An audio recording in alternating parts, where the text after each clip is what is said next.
اور مقبوضہ کشمیر کی مزاحمتی تحریک کو نئی جہت دینے والے برہان مظفر وانی کی شہادت کو 10 برس بیت گئے۔ صرف 15 برس کی عمر میں بھارتی قبضے کے خلاف جدوجہد کا آغاز کرنے والے برہان وانی نے سوشل میڈیا کو مزاحمت کی طاقت بنا کر تحریک آزادی میں نئی روح پھونک دی۔ 8 لاکھ بھارتی قابض فوج کے لیے خوف کی علامت بننے والے نوجوان رہنما کو 8 جولائی 2016 کو اپنے ساتھیوں سمیت شہید کیا گیا۔ پوری وادی کشمیر لاکھوں لوگوں کے احتجاج سے گونج اٹھی۔ تحریک آزادی نئے عزم اور جوش کے ساتھ دنیا کی توجہ کا مرکز بن گئی۔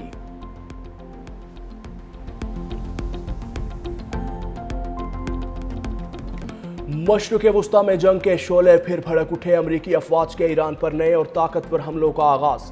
امریکی سینٹرل کمانڈ کے مطابق کارروائی آبنائے ہرمز سے گزرنے والے تجارتی جہازوں پر مبینہ ایرانی حملوں کے جواب میں کی۔ امریکی بمباری میں ایران کے فضائی دفاعی نظام کو کوسٹل سرویلنس سسٹم، زمین سے فضا مار کرنے والے میزائل، اینٹی شپ کروز میزائل تنصیبات اور ڈرون لانچ سائٹس کو نشانہ بنایا۔ بندر عباس سے آگ کے شعلے اور سیاہ دھوئیں کے بادل بلند ہوتے دکھائی دیے۔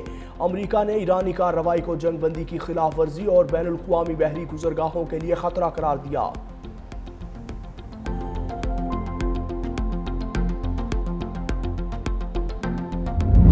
امریکی حملوں کے جواب میں ایران کی بھرپور کارروائیاں۔ پاسداران انقلاب نے دعویٰ کیا ہے کہ بحری اور فضائی افواج نے مشترکہ میزائل اور ڈرون کارروائی میں خطے میں امریکی تنصیبات کے 85 مقامات کو نشانہ بنایا۔ بحرین میں امریکی 5th فلیٹ کے اڈے اور کویت میں علی السالم ایئر بیس پر حملے کیے گئے۔ پاسداران انقلاب نے کارروائی کو امریکہ کی جانب سے جنگ بندی اور اسلام آباد معاہدے کی خلاف ورزی کا جواب قرار دیا۔ پاسداران انقلاب نے جنوبی ایران میں امریکی MQ-9 ڈرون گرانے کا بھی دعویٰ کیا۔ ایرانی میڈیا کے مطابق ڈرون کو ایرانی صوبے بو شہر میں خورموز شہر کی حدود میں نشانہ بنایا گیا۔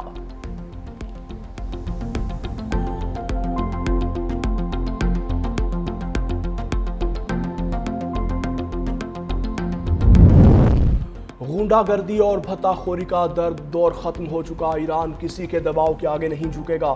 امریکی حملوں پر ایران کا شدید رد عمل۔ ایرانی پارلیمنٹ کے اسپیکر اور چیف مذاکرات کار محمد باقر قالیباف کہتے ہیں، امریکہ نے مفاہمتی یادداشت کی سنگین خلاف ورزی کی ہے۔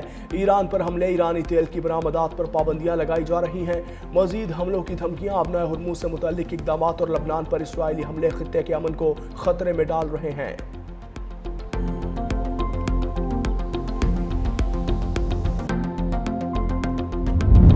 امریکہ کو آبنائے ہرمز کی ضرورت نہیں۔ مجھے یقین ہے کہ صدر اردوان بھی نہیں چاہتے کہ ایران کے پاس جوہری ہتھیار ہوں۔ ایران میں کارروائی پر نیٹو نے ہمارا ساتھ نہیں دیا۔ مدد مانگنے سے پہلے ہی نیٹو نے انکار کر دیا۔ اتحادی ساتھ نہیں دیتے تو ہم سینکڑوں ارب ڈالر کیوں خرچ کریں؟ امریکی صدر ٹرمپ کی ترک صدر کے ہمراہ میڈیا سے گفتگو۔ کہا، نیٹو اجلاس ترکیہ میں نہ ہوتا تو شاید میں شریک نہ ہوتا۔ ترکیہ چاہتا تو اسرائیل کے خلاف جنگ میں شامل ہو سکتا تھا۔ ترکیہ صرف میری وجہ سے اسرائیل کے خلاف جنگ میں شریک نہیں ہوا۔ ترکیہ کے F-35 طیارے حاصل کرنے پر کوئی تشویش نہیں۔ ترکیہ پر عائد پابندیاں اٹھا دی جائیں۔ ضرورت پڑنے پر یورپ سے تمام فوجی واپس بلا سکتے ہیں۔ صدر رجب طیب اردوان نے کہا کہ ایران اور امریکہ کے درمیان مشترکہ موقف پیدا کرنے کی کوشش جاری ہے۔ ہمارے تمام دوست ممالک اس مقصد کے حصول کے لیے مل کر کام کرتے ہیں۔ نیٹو اجلاس سے خطے کے امن کے لیے اچھے نتائج کی توقع ہے۔ غزہ میں امن کے قیام کے لیے ہر ممکن کردار ادا کریں گے۔ شہید علی خامنائی کا جسد خاکی عراقی شہر نجف پہنچا دیا۔ ایئرپورٹ پر عراقی وزیر اعظم، عراقی حکام اور بڑی تعداد میں دیگر لوگ بھی جلوس میں شریک ہوئے۔ ایرانی صدر مسعود پزشکیان بھی جلوس سے جنازہ میں شرکت کے لیے نجف پہنچے۔ تاہم ایران پر امریکی حملوں کے بعد وہ واپس وطن روانہ ہو گئے۔ آیت اللہ علی خامنائی کا جسد خاکی نجف میں امام علی کے روضے پر لے جایا جائے گا۔ کربلا میں امام حسین کے روضے پر بھی لے جایا جائے گا۔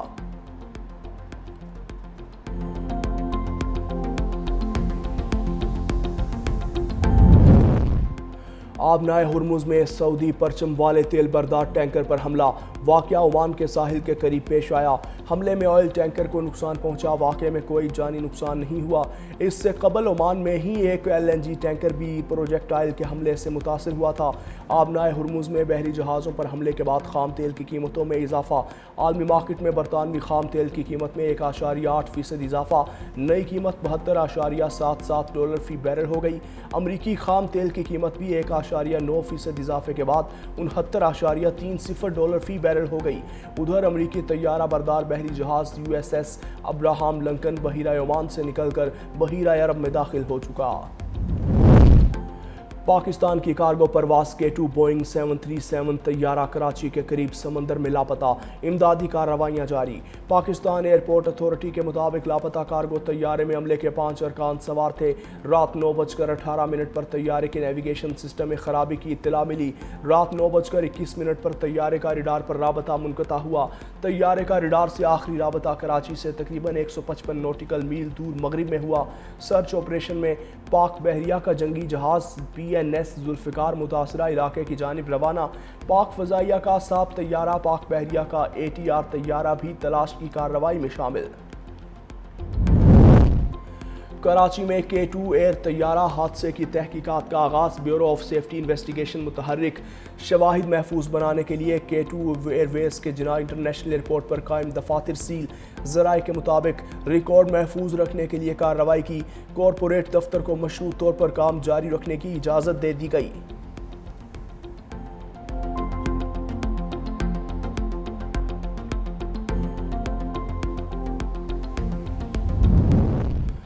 کراچی کے قریب لاپتہ ہونے والے K2 ایئر ویز کے کارگو طیارے پر کمپنی کا سامان سامنے آ گیا۔ اعلامیے کے مطابق شارجہ سے کراچی آنے والے بوئنگ 737 کا گزشتہ رات 9:21 پر ایئر ٹریفک کنٹرول سے رابطہ منقطع ہوا۔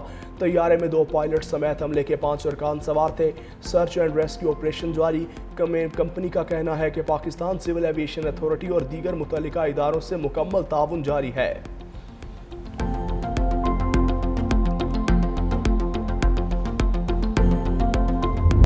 پاکستان کرغزستان کا تجارت، سرمایہ کاری اور اسٹریٹجک شراکت داری پر اتفاق۔ صدر آصف علی زرداری کے اعزاز میں کرغزستان کے شہر چولپون آتا کے رخ اور 2 ثقافتی کمپلیکس میں باضابطہ استقبالیہ تقریب۔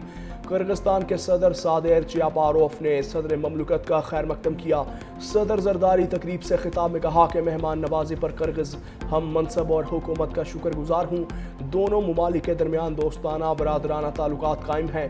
امن اور ترقی کے لیے مل کر کام کرنا وقت کا تقاضا ہے۔ صنعتی ترقی اور سرمایہ کاری کے فروغ کے لیے مل کر کام کرنے کے لیے پرعزم ہیں۔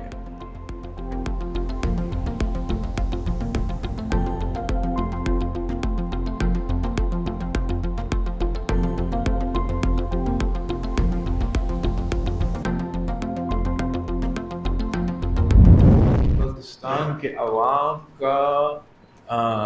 کے ساتھ آپ کا تعلق برقرار رہنا چاہیے۔ ایسا نہیں ہے کہ آپ جیت چکے ہو تو اب آپ بند کمرے میں رہیں گے۔ اس عوامی حکومت کا عوامی انداز ہونا پڑے۔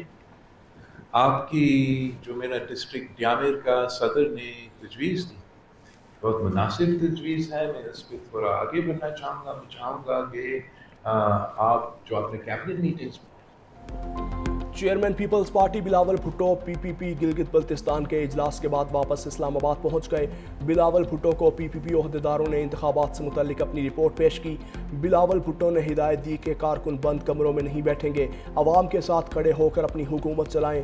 گلگت بلتستان کی ترقی کے لیے ایک 100 دن کا پلان بنایا جائے اور پھر مجھے پرفارمنس رپورٹ دی جائے۔ حق ملکیت کی قانون سازی پر عمل درآمد کروائیں اور حق حاکمیت کے حوالے سے اسمبلی کے پہلے اجلاس میں قرارداد پیش کریں۔